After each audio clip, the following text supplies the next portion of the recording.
اور عبداللہ ابن عمر رضی اللہ عنہ سب سے زیادہ عبادت گزار تھے، 12 رکعتیں پڑھتے تھے۔ یہ جو ہمارے نزدیک ترتیب ہے اس کے کئی دلائل ہیں۔ ایک تو سیدھی سادی حضرت عائشہ رضی اللہ عنہ ہی کی روایت ہے کہ رسول اللہ صلی اللہ علیہ وسلم 2 سنتیں پڑھتے تھے، ظہر میں 6 پڑھتے تھے، اور پھر 2 مغرب کے بعد اور 2 عشاء کے بعد، تو یہ 12 ہو گئیں رکعتیں۔ اور آپ نے یہ فرمایا کہ جو آدمی دن رات فرض نماز کے علاوہ 12 رکعتیں پڑھے گا، اللہ تعالیٰ جنت میں اس کے لیے ایک محل بنائے گا۔ تو حنفیہ نے اس حدیث میں 12 سنن موقدہ گنوائی ہیں، 2 فجر میں، 6 ظہر میں 8 ہوگی، اور 2 مغرب کے بعد 10، اور 2 عشاء میں 12 رکعتیں یہ ہوگی۔ عبداللہ ابن عمر رضی اللہ عنہ بہت عبادت کرتے تھے، وہ ظہر کی 4 سنتوں سمیت 12 رکعتیں پڑھتے تھے، اور کبھی کبھی پہلے 8 پڑھتے تھے، پھر ظہر میں 4 پڑھتے تھے فرض، اور پھر اس کے بعد وہ پھر 4 رکعتیں پڑھتے تھے۔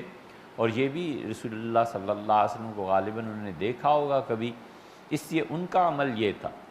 سب سے زیادہ آپ نے نماز کی صورتوں کی ترتیب پوچھی ہے، تو سب سے زیادہ جو سنتیں قوی ہیں وہ فجر کی ہیں، حتیٰ کہ فقہا نے کہا ہے کہ اگر کوئی فجر کی سنتوں کا انکار کرے گا تو ڈر ہے کہ کفر نہ کر بیٹھے۔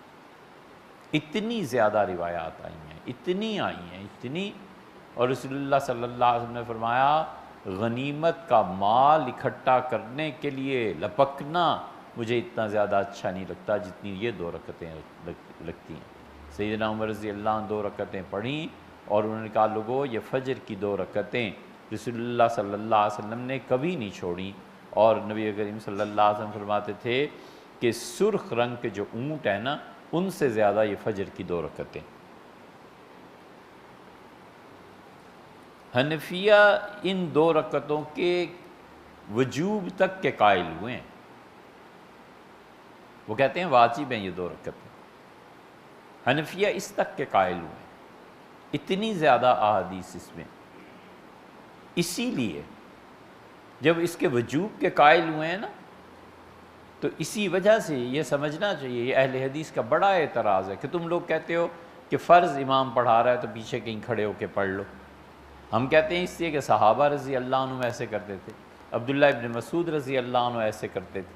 ہاں، یہ بہت بڑا اعتراض حنفیوں پہ کیا جاتا ہے کہ فجر کی نماز ہو رہی ہے اور پیچھے کہتے ہیں سنتیں پڑھ رہے ہیں، اور حضور صلی اللہ علیہ وسلم نے فرمایا کہ جب فرض نماز شروع ہو جائے تو پھر کسی کے لیے یہ درست نہیں ہے کہ کوئی اور نماز پڑھے، تو تم حدیث کے خلاف کرتے ہو۔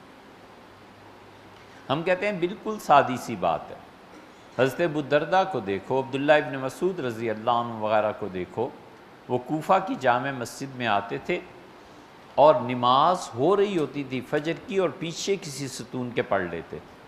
عبداللہ ابن عمر رضی اللہ عنہ کی روایت آتی ہے کہ ابن عمر رضی اللہ عنہ آئے مسجد نبوی میں، اور انہوں نے دیکھا کہ جماعت ہو رہی ہے، تو وہ جلدی سے اپنی ہمشیرہ ام المومنین حضرت حفصہ رضی اللہ عنہ کے گھر میں تشریف لے گئے، حجرہ تھا، ساتھ ہی تو تھا کمرہ، اور اس میں جا کر انہوں نے فجر کی سنتیں پڑھیں اور پھر آ کر جماعت میں شریک ہوئے۔